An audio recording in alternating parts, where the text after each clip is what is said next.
Coach, have you been told that you need to build your email list if you want to grow a profitable business online? If so, this is for you. Today, I'm breaking down everything you need to know for email marketing, even if you're starting now in 2026.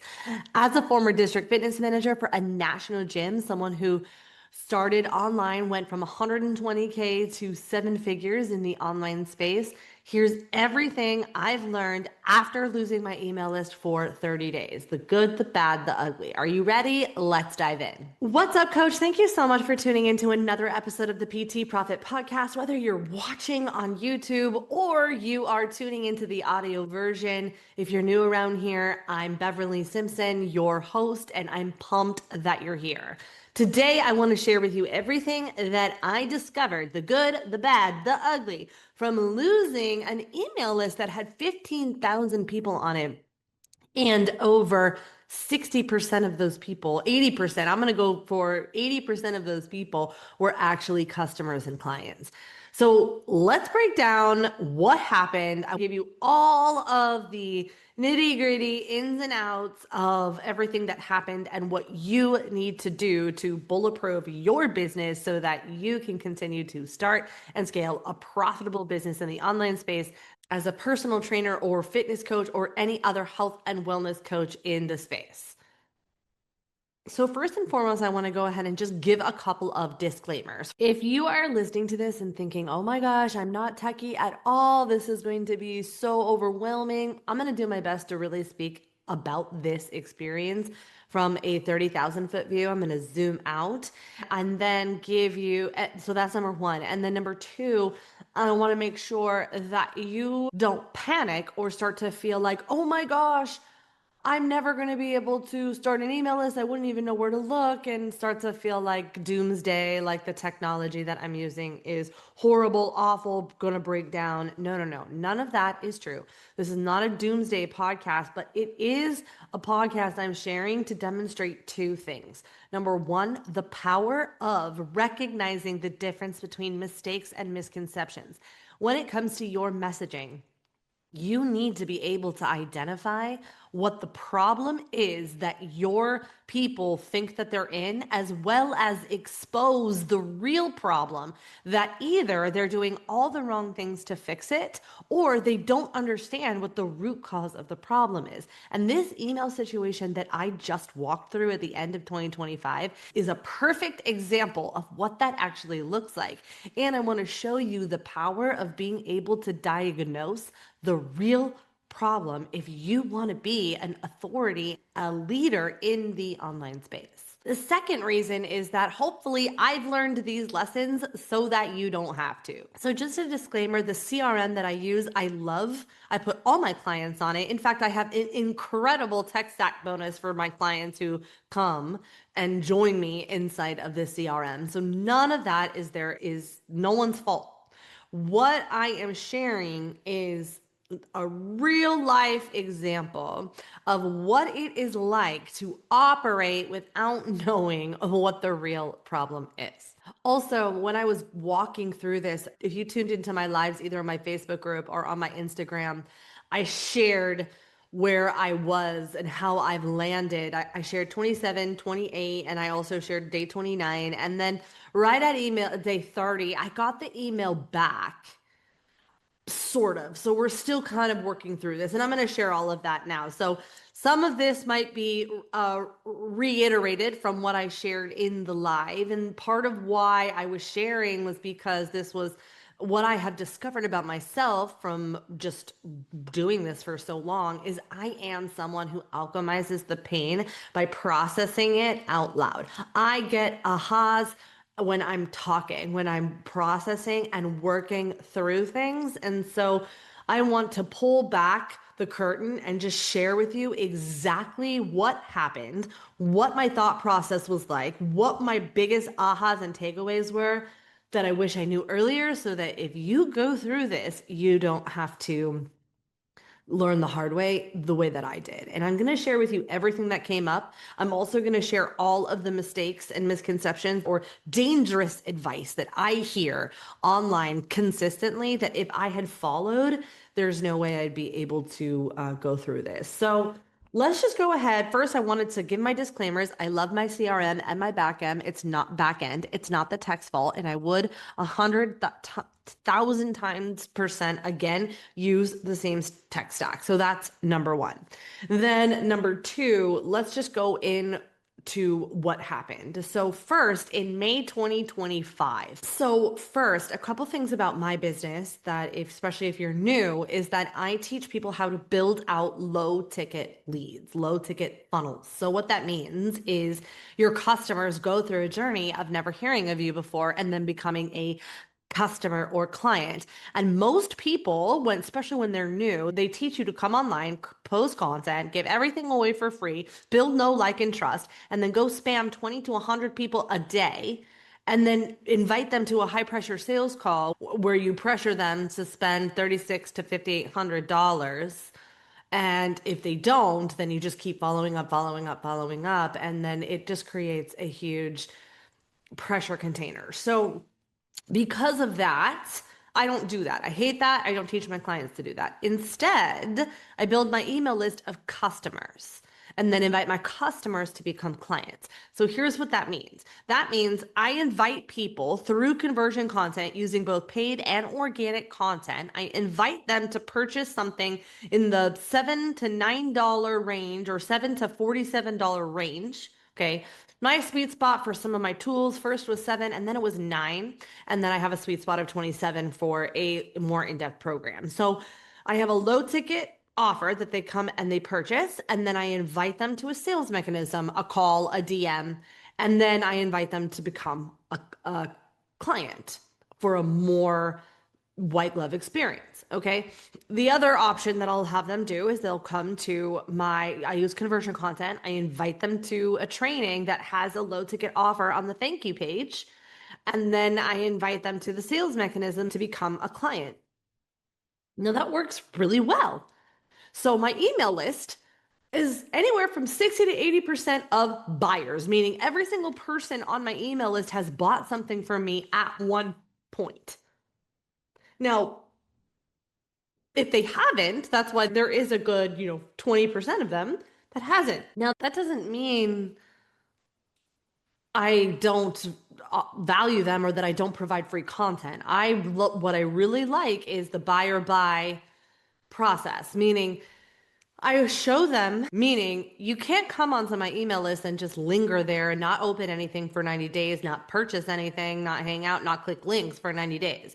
But you can stay on my email list forever as long as you're opening, as long as you're consuming, as long as you're engaging.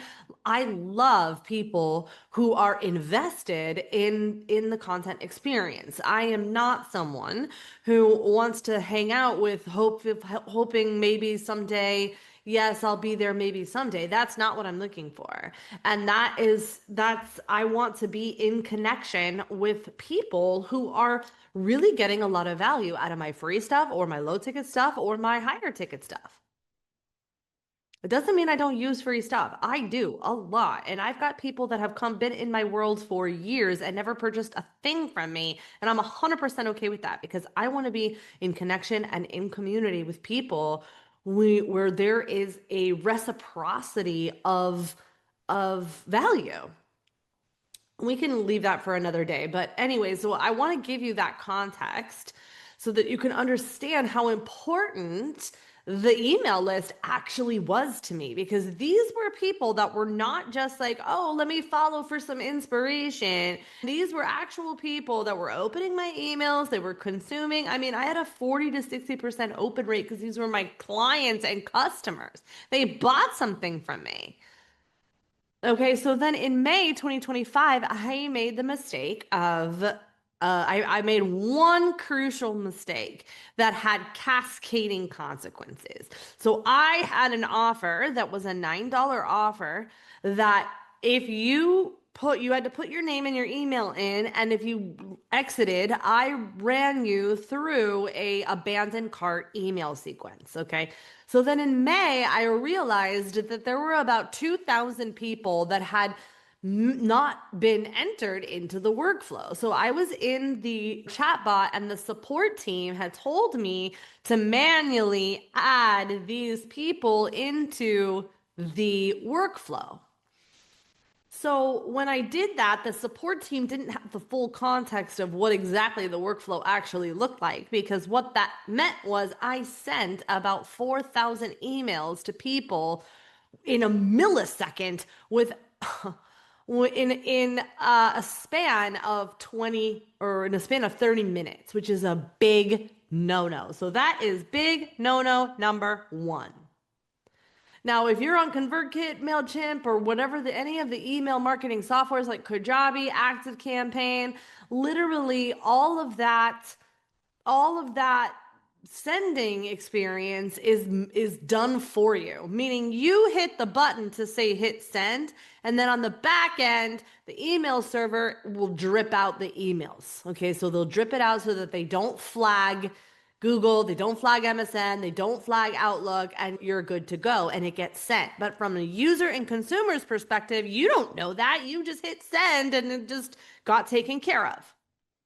Okay, so I did not know that my CRM doesn't work like that. I also at the time didn't know that other email marketing services worked like that. I didn't know that. I just knew from a consumer's perspective, I hit send and it works its magic. So when I was in my really sophisticated CRM, which is an incredible CRM, I hit send and I literally broke it. It went like, you are bounced, you cannot send, you've been flagged, you cannot email for 48 hours, you're in trouble, bye-bye. And I was like, what? Okay, so I got in big trouble. So now my email open rates went from 40 to 60% down to 6. Okay, so I waited 48 hours and now 6 to 8% was my open rates. And I panicked. I literally had a complete meltdown. I did not know what to do. I broke my email and we were going into summer. So this was May. Okay. So now May is what? Q2, right? So we're in right at the end of Q2 or in the middle of Q2. Okay. And we're about to go into Q3, which is traditionally one of the hardest quarters of the year.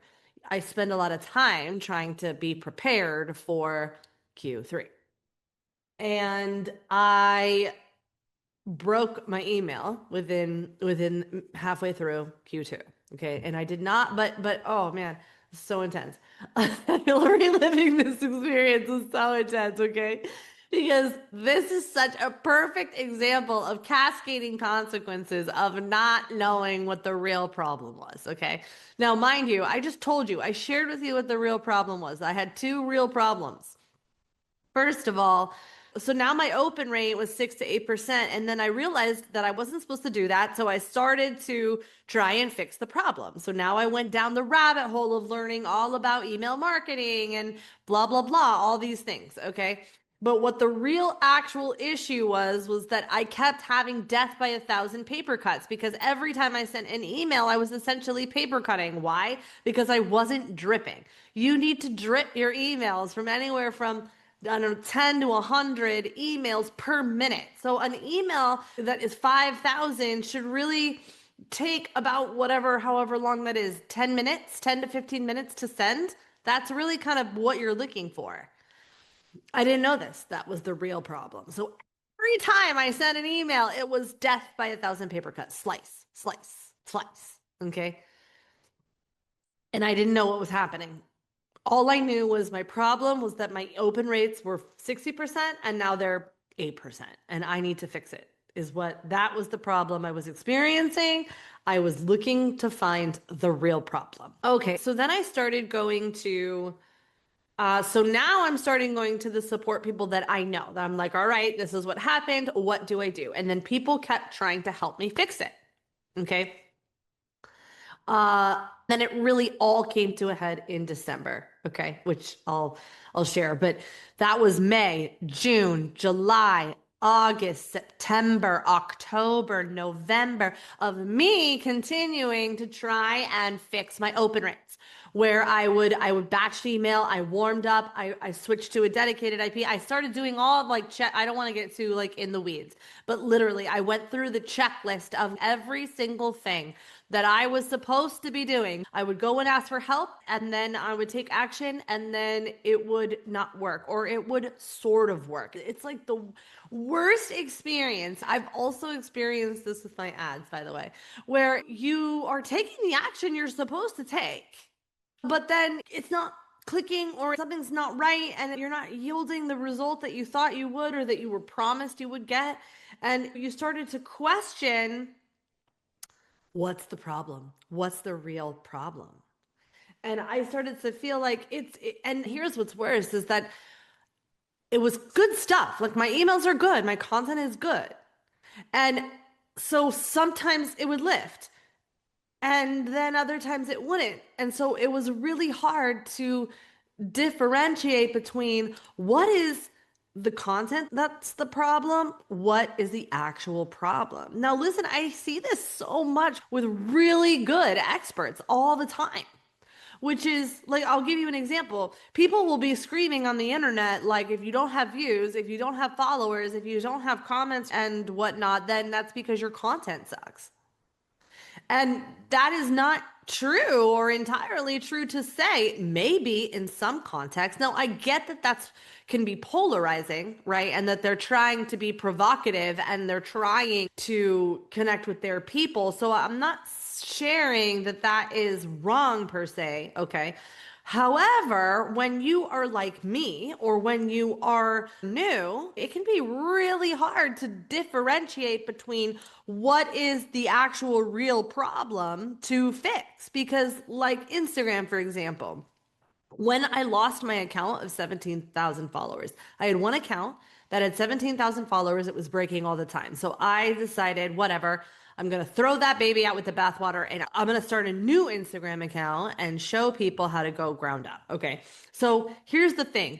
I had one post that I posted on the old account, and then I had another post that I posted on the new account. Literally, they were identical. Same hooks, same title on screen, same thing, same B-roll. I mean, it was literally word for word, verbatim, the exact same thing. One account had 14,000 views.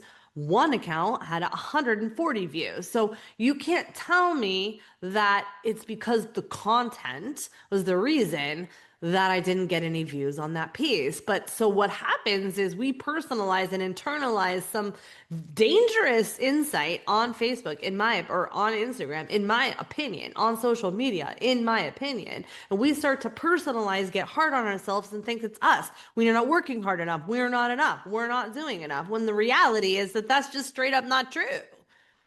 And you've got things that are at play, like the algorithms, like the fact that I was a new account and Instagram did not trust me as a user yet. So they didn't use their algorithms to help me. I didn't have any followers to help get my content out, because that's what happens. This is why it's so important.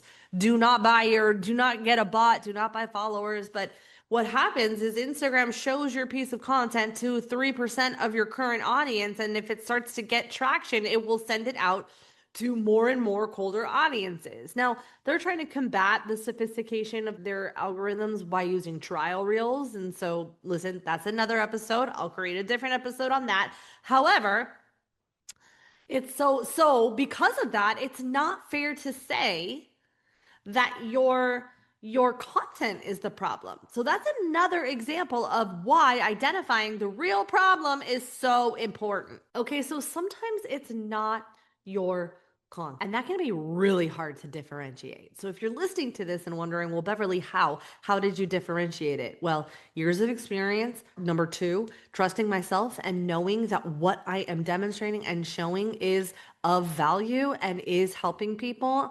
And then number three, having support, having that mentor actually looking at helping me in the trenches, identifying roadblocks, removing or identifying blind spots and removing roadblocks, showing me, oh, let's try this, let's test this. Like, that it is a little bit about guessing, testing, and assessing. And then the fourth thing is being able to study content, study what's working well outside of my industry, in my industry, being able to really be discerning in the data that I'm looking at, like how well or not, how well are things performing and how well are they not? Like that is very valuable skill, and it requires you to be emotionally regulated. Like you cannot have any self-importance or feelings around it. Now that does not mean, by the way, that business is numbers and that it's not personal. It's fluid. It's everything. It's care about everything and nothing at the same time. And that is a skill and requires practice. And email and Instagram is a perfect example of this.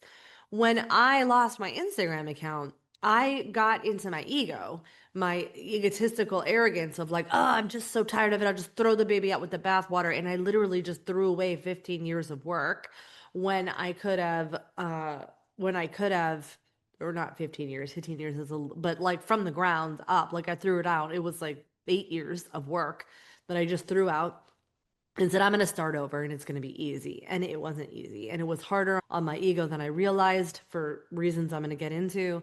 And I realized that I just created more work for myself. However, I'm happy. It was a great experience. I've learned a lot from it. But honestly, that is one of those things that if I could go back, I would. But what's interesting is that I'm also really grateful that I had that experience because of that, I did not throw the baby out with the bathwater with my email list. I fought tooth and nail, and I'm continuing to fight for my email list. Not to mention the fact that I've spent about $100,000 on building that email list. And that's just my ads number. That is not including the hours of time, energy, and effort that I used to create and nurture that email list. Okay, so the truth about algorithms and content, that is one of the biggest misconceptions and frankly quite dangerous advice that I see out there. That does not mean, by the way, that you don't need to get better at your content.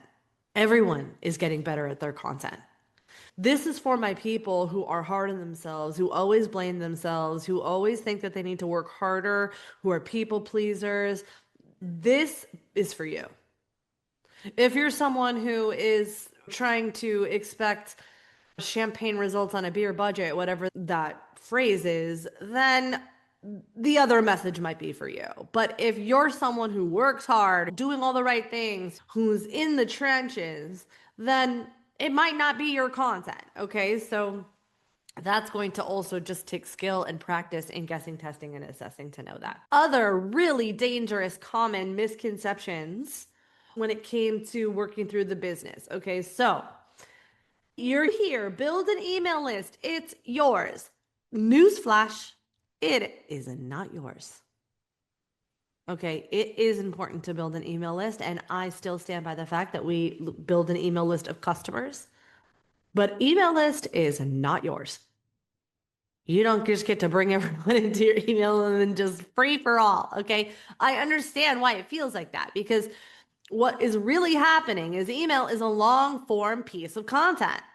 And so you've got short form and you've got long form. Short form is your opportunity to go wide, to test messaging, to reach as many eyeballs. But the truth is people are technically not buying anywhere from a to $10,000 program based on a 7-second reel. In fact, it was Google that had just recently released research that they did that in addition to having that 6 to 14 touch points before making a buying decision, people need to consume anywhere from 6 to 7 hours of your content. Email is an opportunity for you to go deep with people. So you have got short form to go wide and you've got long form to go deep. And email is where you get to do that and it feels intimate. Now, this podcast might feel intimate because you're in your ear, washing dishes, cleaning, going for a walk as you're listening to this, or you're sitting down and even if you're watching and listening to me in your ear and you have split focus, it's still an intimate experience of long form. Short form does not yield itself to the same experience. So email can be very powerful, and that's why people say that it feels like it's yours. Except that it's not. You're still on a server. You still have the gates of Google and Outlook, and there's someone else, and it's not coming to me right now, but you've got gatekeepers. And let me tell you, Before it sounds like I am shedding shade on these gatekeepers, I am not. I am so grateful for the gatekeepers because there are people that have no problem hurting you and have no problem spam DMing you and have no problem trying to make you feel bad, no problem trying to fish, trying to steal your information. Like all of that stuff is there and present. And so the fact that we have gatekeepers is a good thing, and I do not want those gatekeepers to go. But you just need to try and talk to the gatekeepers. And I was speaking a different language than the gatekeepers, which I didn't realize. Again, it goes back to understanding the real problem. Email is yours. Biggest misconception, it's not. Okay. Number 3, this one is a big one and it might be controversial, but I heard don't build an email list until you reach $1 million. That is one of the biggest mistakes that you could possibly make. And I know that that might sound crazy or it might sound counterintuitive rather, because I literally didn't have access to my email. And now I had to think of creative ways to generate revenue. The reason why I stand by the fact that don't build an email list until you make $1 million is dangerous advice is because while the email list is not yours, it is an opportunity for you to go deep with your clients or potential clients or your customers. It's an opportunity to go deep with them. And you want that. If you only are building on YouTube or only building with podcasts or Instagram, that is great. I'm so grateful that I had those other outlets, and we're going to talk about the one platform thing in a sec. I'm so grateful I had those. However, it is not as intimate as the email, because in the email you can see who's opening, who's clicking. You have analytics of who these, an actual faster speed to connection of who these people are in a way for you to consume deep content. Okay, so email is very powerful in that way. So Instagram, sure, you might have the DMs and that can be awesome. I teach my clients DM funnels. We do not do, here's your landing page, opt in, and then come book a call. We don't do that. That's old, outdated. We use the DM funnel. So it has a speed of connection. However, it misses the depth. You can't see who's really consuming. Now, sure, you could argue the same for email to a degree. Email is better in that regard. I have a better sense of looking at my email, who's actually consuming, than if I'm in the DM chatting and they're getting distracted. And it's more of an intense experience, meaning when I say intense, I mean just more focused. The more time they spend with you. And DMs can sometimes feel chaotic. Sometimes, not all the time, sometimes. And so for me, when I'm looking at this and I'm building my business, now with that leg of my business completely cut off, I don't have access to it. I only have DMs in my Facebook group now. That was a very volatile experience. I lost that feeling and sense of predictability and sustainability and consistency. Because while email's not yours, quote unquote, it is, you have more influence over those algorithms. It's really just the gatekeepers that you are talking to. Instagram, Facebook, all those other platforms are owned by algorithms. And the algorithms are facilitating who sees your stuff, who will consistently see your stuff, especially if you're doing organic only and you're not paying to play. So this concept of don't build your email list until you have $1 million, that is the worst advice you could hear, in my opinion. And hopefully I've shifted your perspective enough and made a case for please don't do that. Please have a way to have an opportunity to have more influence over how someone is consuming both your short form and your long form. Okay, which leads me to common mistake and misconception number 3. Please diversify the way you build your audience and nurture your leads. Like, just straight up, you need to be able to diversify. And if I had only had my email list or only had my podcast or only had one way, I wouldn't have a business. I would completely have lost all access to talking and connecting with my ideal clients. That's not a business. Okay.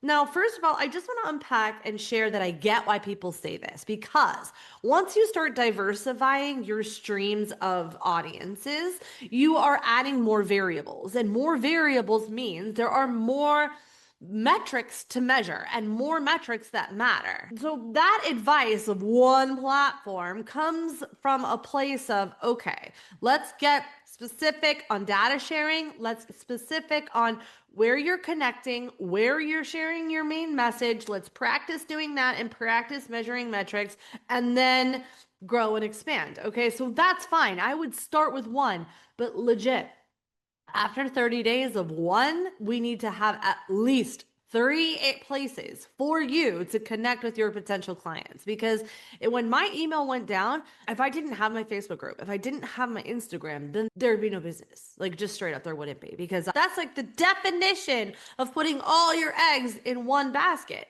And more than that, if we're looking at this through the lens of that Google research that I talked about earlier, which is 6 to 7 hours of consumption, your client or customer is going to live in different areas of the internet. Sometimes they'll be on YouTube, sometimes they'll be on Facebook, sometimes they'll be on Instagram. And so they're consuming content through different lenses of the internet. Gives the illusion of omnipresence. Okay, now I just want to share one caveat here, is that this strategy that I'm talking about, that ecosystem, this is usually where I would put my clients in phase 3. You validate your offer, you start putting out conversion content in a consistent basis, whether it's in one place or 2 or 3 places, like your referrals, your one social. Then you start to build, which literally to validate that offer should take 2 to 30 days, like 2 weeks to 30 days. After 30 days, you are building that one customer journey and then diversifying your traffic sources as you begin to scale. In my opinion, people do this backwards and they try to build this huge, massive audience, which I get why, like build the brand, more visibility, but that's like trying to fill a colander up with water. If you're there trying to build this huge, massive audience, then without the back end, then you might be sliding into my DMs like some other friends and families that we know and love that go, hey, I have almost, 300,000 followers and I can't monetize. Can you help me? Okay. Now that's not to throw shade, by the way. So if that's you and you're like, ooh, that was me and I did that, there's not shade. I'm here to help you. I'm saying this to share with the people who think I don't have a big enough following yet, I can't monetize, when that's just not true. It's just straight up not true. Now, while I did share that I wish I didn't start my Instagram over, I will tell you that at 4,000 followers, I am still generating more revenue in a month than people who have massive followings, what they make in a year. Not all of them, but definitely some of them. So that's, again, not to throw shade. It's to demonstrate and show you for educational purposes that just because you have followers does not necessarily mean that just because you're popular doesn't mean that you're profitable. Also, just because you have revenue coming in doesn't also mean that you're profitable. And that's a whole nother podcast. So there you have it. One platform is dangerous advice. Okay, so now we kind of broke down the what and the why. Then what happened? Okay. So now I made this big mistake in May and I had help with this. I had help warming up the dedicated IP. So I started going through the processes without getting too technical. Basically, the long and short of it is you have your emails that are sent through your domain or a subdomain. And then you also have an IP address that is also dedicated. So IP, domain, email. Okay, that's for this purpose. That's all you need to know. So what happened was I started getting a bad reputation for my domain.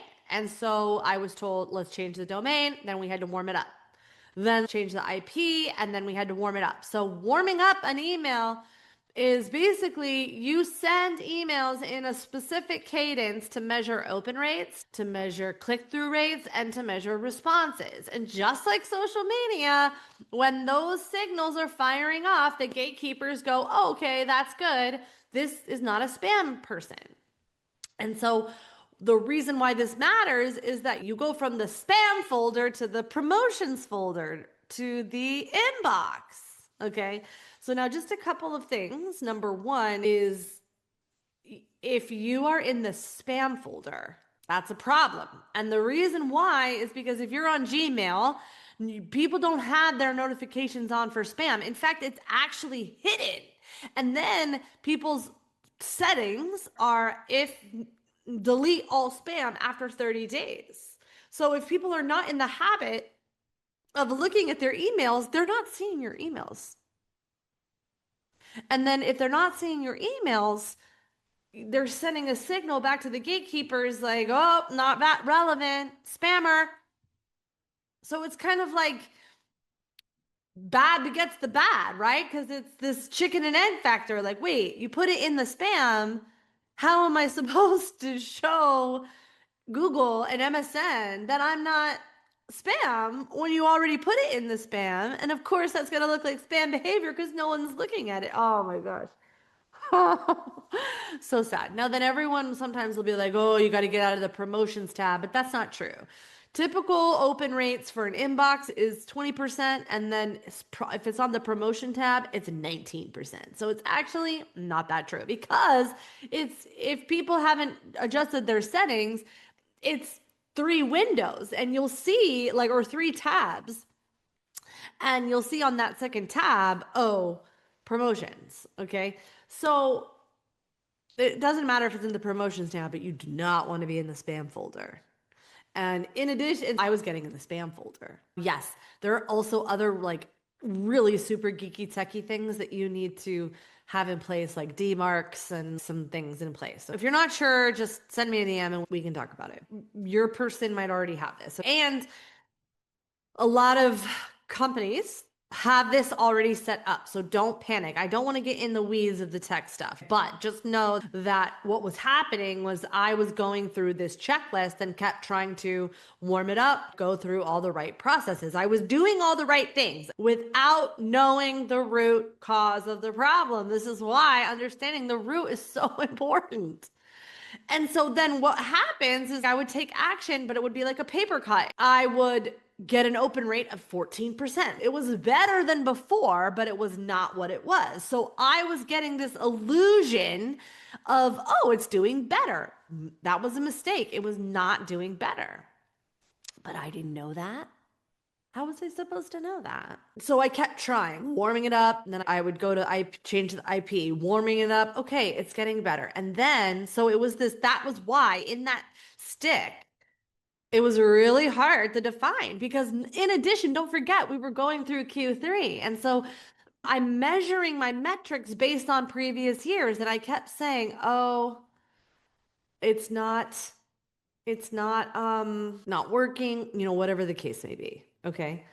So then at Christmas, when I thought, okay, we were on the right track, it was doing well, because here was the thing I realized, and going back and like looking behind my clients, I realized that 2,000 to 5,000 seems to be this threshold, meaning the threshold of a paper cut, meaning MSN and Google will handle it. They'll take, like naughty behavior for, up to 5,000. But the second I tilted over that and I sent an email of 7,000, bad, naughty, I got a slap on the hand and everything like went crappy. Now, the reason why that sucks, by the way, is because when you make a mistake or when you do something bad or wrong, or not bad, but like something that goes against the gatekeeper's rules, you go back to the doghouse. You potentially start going back to the spam or the junk folder, despite the fact that people have whitelisted your email. So you're like, hey, wait a minute. That sucks. Because then you have to work your way back up. Okay, so then what happened at Christmas, so I was doing paper cut. And then at Christmas, of course, it was when I was like, okay, I've got my after, it's the Super Bowl essentially for a lot of fitness people. They have the potential to generate a lot of revenue during Black Friday sales at Thanksgiving, and then also that week in between Christmas and New Year where people are starting to get amped for their New Year, new me resolutions. And so what happens is people get really amped up for that, but then so I started to get ready and I was creating my promotions and then I got in trouble again. Now, I didn't get like that 48-hour ban thing because I knew better from that. I had learned from that, but my emails just tanked. I went all 3, 8%, 6%, and we were like doing everything we possibly could. I was meeting with senior developers and so on and so forth. Okay. And so we could not figure it out. So I did another really horrible thing. Okay. Number one is the first mistake was that I just still didn't understand the root problem. But then I was speaking to the senior advisor. The second cascading event is or cascading consequences is when you don't understand what the root problem is, it is so catastrophic getting wrong advice from the wrong people. So now I what happened was the second mistake I got was I was speaking to this senior advisor and I literally just wish that I had trusted my gut. Like I knew that this was not the right person, but he was considered the senior advisor. And he gave me advice that I was like, this is not real advice. Like, oh, you have emojis in your email and that's like setting off the spam. No, emojis are not setting off the spam filter. Okay. And then he told me to put up this warm up tool oh my gosh. Told me to put this warm up tool in my email. But listen, I I was in this place of really trying to fix this problem. How can I reach my audience? How can I get my open rates back from 60% down 8% back to 60%? So I was willing to listen to the advice and take the action from the person who was advising me that I trusted their process. And he did me wrong and dirty. And then it made it worse. It went from bad to worse. And so then by Christmas, I was in the Voxer of my mentor. And now, mind you, I want you to know that I have been doing so much nervous system regulation through all of the year that I've walked through. 2025 which I've shared on Instagram on accident. Like I didn't kind of went viral. I didn't mean for it to, because I was just giving some context for, you know, the hard moments. But when you look at my year, it was a horrible year, which I've also shared in the podcast. So luckily, I have done a lot of nervous system work. So I was able to handle all these things coming at me. But I was in the Voxer of my mentor and I was screaming at her. I was crying and screaming at her, having a full on temper tantrum. And I want you to know, she can handle it and I was like, listen, I'm upset. I'm really upset. I know this is not your fault. I just don't know where to put this. I don't know what to do. I was just completely and utterly distraught and I was fighting for my revenue. Okay. Now you have to understand that my email list, all my revenue was in there. I had also done some things and we'll talk about that in a second. But first, I was just really fighting for this email list. But more importantly, I could not identify what the real problem is. I was doing all the wrong things to fix it. And it was just awful. So I was screaming at her, just like, I am at a complete and utter loss and just having a temper tantrum. So after I calmed down and she regulated me, she was like, listen, she put me on the path. This is why having a mentor is so important. She's like, listen, this is what we're going to do and why we're going to do it, and let's execute. And that is how my brain works. And I'm like, okay, have a bad temper tantrum and then let's do it. And now, so it was February 1st at the time of this recording. So that was just Christmas. So now I'm on the path for the next, for all of January to get it sorted. And so what we had to do is I had to turn off all my ads. Gone. Bye, bye. All my ads had to get turned off for a month. And now the last time that I turned my ads off for a month, that literally took my revenue from 50K to 2K. Okay. Just so you know. So that I had turned my emails off and we're in the Super Bowl of fitness. It's January. Okay. So we had to turn my emails off. Okay. Then we had to completely just go through like a technical nightmare of trying to restore the email. I had to turn off emails for my fulfillment. So no emails could go to my clients who've paid thousands of dollars, by the way. No emails could go to my clients. No emails could go out at all. I could not send more than 20 emails a day. Like it was literally a technical nightmare of daily correspondence and daily calls to get this sorted. And let me tell you, once we identified what the real problem was, which was the rate of email speed, ChatGPT could not figure this out for me. I don't think I didn't try. I went through some of the highest level of people. Okay. It was one person who helped me figure this out. And now that we've done that, we are back in the good graces. But it has been a slog and an uphill battle and a lot of pain and crying.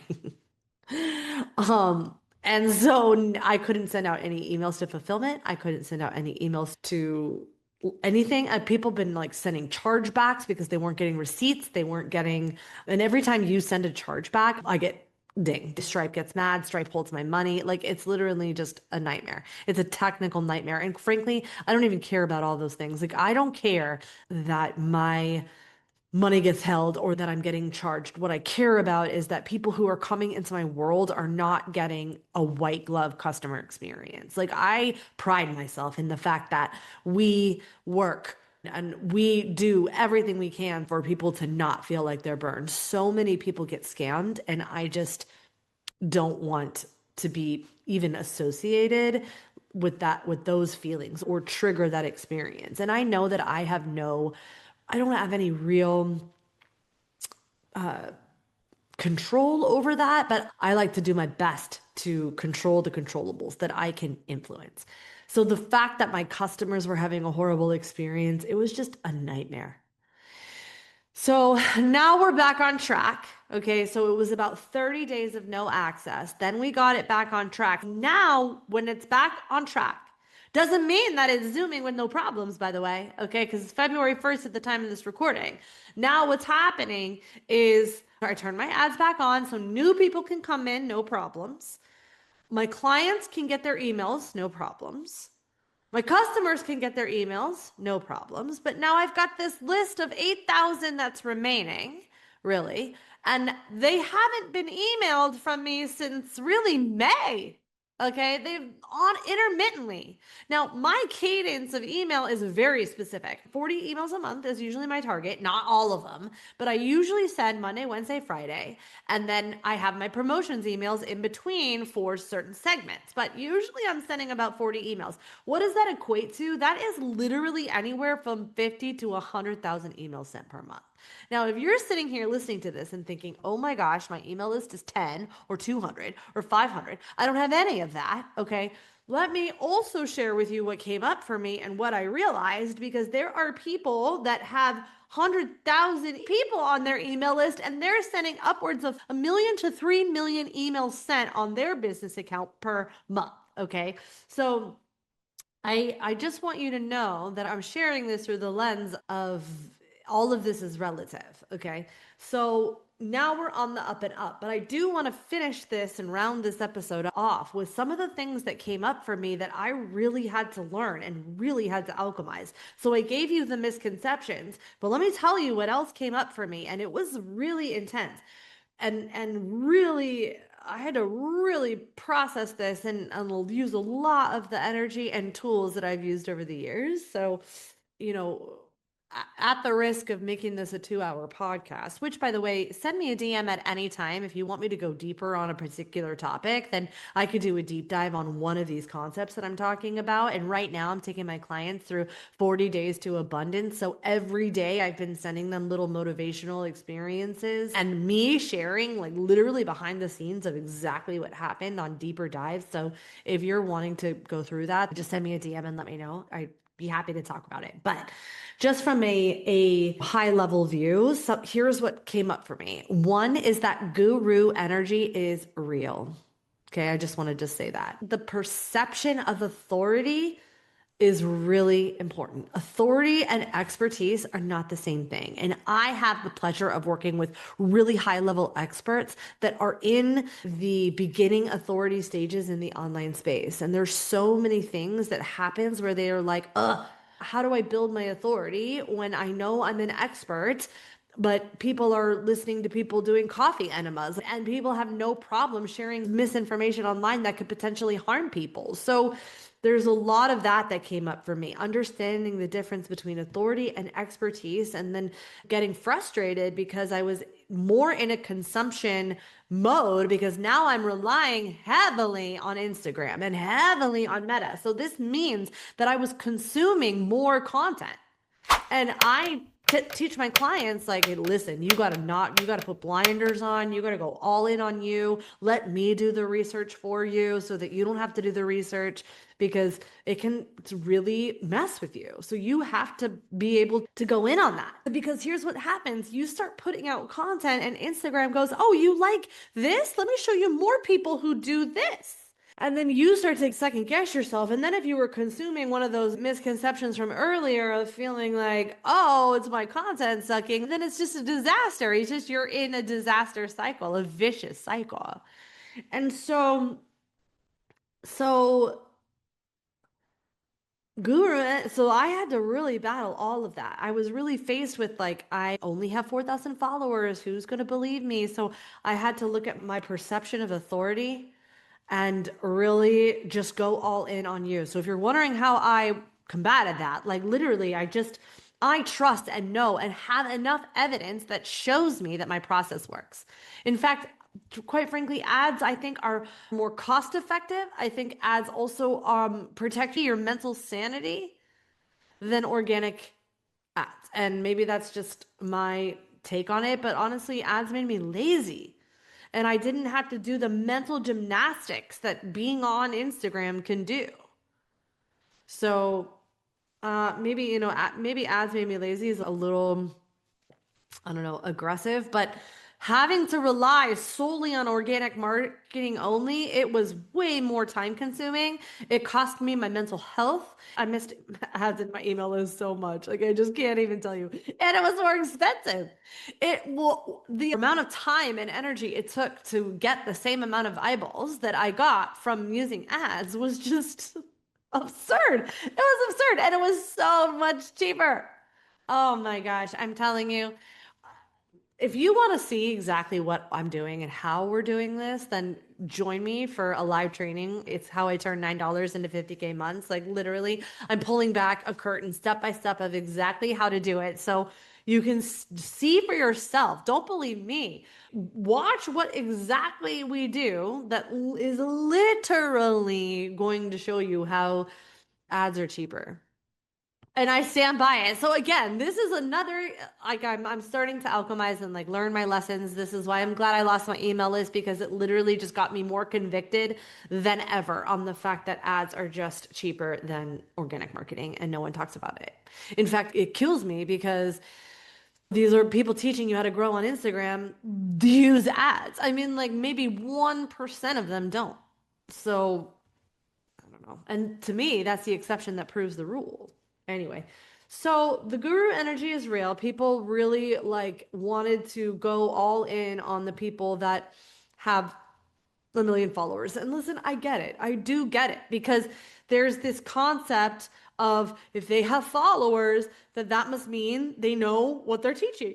When the reality is, when you look behind the scenes, it's marketer math, meaning they've bought followers, they've bought likes, or someone else is doing the work for them. They're not doing it. I can guarantee you they're not doing it. I know it because seeing the back end of this.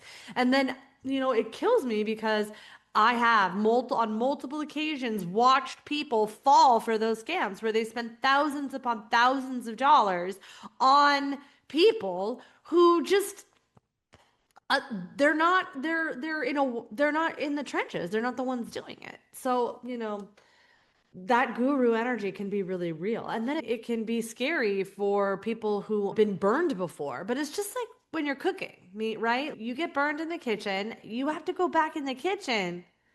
And it can feel scary to cook again. That's just why getting the right mentor at the right time is just so important. Now, that doesn't mean that your mentor is going to have all the answers. Like mine didn't have all the answers, but we were working together in a way that was okay. I know that this is working. I know the benchmarks that I'm going for to demonstrate and show me that it's working. All right. So then, in addition to that, I just want to tell you dogma will keep you broke. I kept doubling down on like, this is the way, this is the way, this is the way. And then I couldn't see the forest through the trees. This has happened earlier in my career too. I see this a lot with newer trainers and newer coaches is that they're really just trying to be right instead of trying to get results.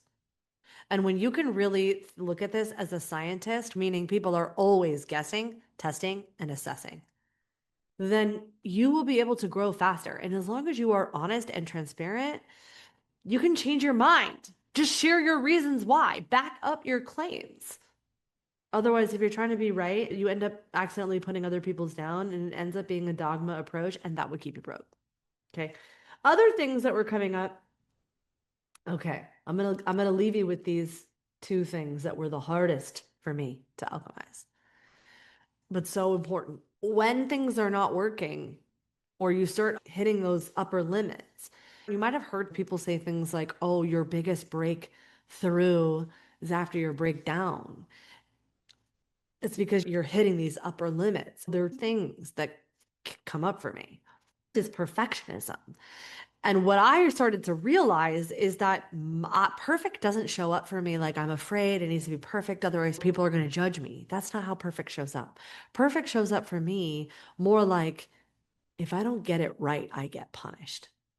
My email was a perfect example of it. My clients were sending 5,000 emails, no problem, 60% open rates. I couldn't even send 20 unless everything was perfect. Every little ducky had to be in a row or it wasn't going to get seen. I see people's content go viral that I'm like, oh, that is really? Or they're first to market. So they already have a perception of authority already. So whatever they say goes, or they've got, whatever the case may be. So meanwhile, my people and me, when we are newer or when we're building authority for whatever subconscious reason, it's just literally, nope, it has to be perfect. If it's not perfect, then you're going to get in trouble. And getting in trouble means that you can't send emails, you can't do it, it's going to get suppressed, whatever that trouble looks like for you. For me, it was like, I'm going to get in trouble because I can't send an email. And so I really had to look at that. The next thing that came up was I had people who loved me. And this is so hard. When people who love you start questioning you, and they're coming from you from a place of love, it comes from a place of love. Okay. Where they're like, I just don't want you to be hurting anymore. I don't want you to be sad. This isn't bringing you any joy. This isn't whatever the reasons are. They're like, maybe this isn't right for you. I'm doing this because I love you. So then they start questioning you, but they're questioning you through the lens of, I want to help, but it doesn't really feel like it's helping. And then you have to like go through those mental gymnastics of like, wait, are they right? And then you start second guessing yourself, and second guessing yourself is doubt, and doubt's creeping in, and you have to completely put that damn to doubt. But when you've got people you love and respect and look up to you saying, maybe this isn't for you. Maybe you need to get a job. Maybe whatever is coming up. You have to like the mental work that it took for me to really not listen to that. Now, I've gone down that path before when I was in theater, and I'm glad that I did. It was the right call, but my ego was activated. There were the mental and nervous system gymnastics were unreal as I'm going through this. And then, you start second guessing yourself and going, oh my gosh, is this a sign from God? Is this universe? Is this a sign that I'm not supposed to do this? And then you've got people you love coming at you like, ooh, this is a sign. No. All of that is noise and nonsense. And it just literally, I doubled down on my conviction. And I want to invite you to do the same. Okay. And so that's literally and how and I alchemize this by talking about this, by sharing about this, by teaching my clients about this, by getting more persistent and committed in my messaging so that I can put that damn on doubt. because there's no doubt. And I just want none of that to come through. And I'd love to invite you to do the same. That's how you can cut through the noise. And that doesn't mean that you need to put other people down. You don't need to be right. You need to help people get results. Okay, so this has been a really long episode. So thanks for hanging out with me. And I would love for you to just share in the DMs. You can find me at B Simpson Fitness. Let me know like what topic, because I went through a lot of an experience. And if there's something that really resonated with you and you want to go deeper on this, let me know in the DMs. I'd be happy to go deeper on an episode because there's so many things that we went through just kind of on an overview. And if you are on my email list and being like, wait, I wondered where you were, can you please check your spam folder? Can you go to your inbox? Can you go to your promotions tab and open up the email and just move it over? You can move it over to the promotions tab. That's okay. I'll hang out there happily. You don't have to move me to your inbox, but I would love to connect with you there. That's the opportunity for me to go deep. I always go full transparency there.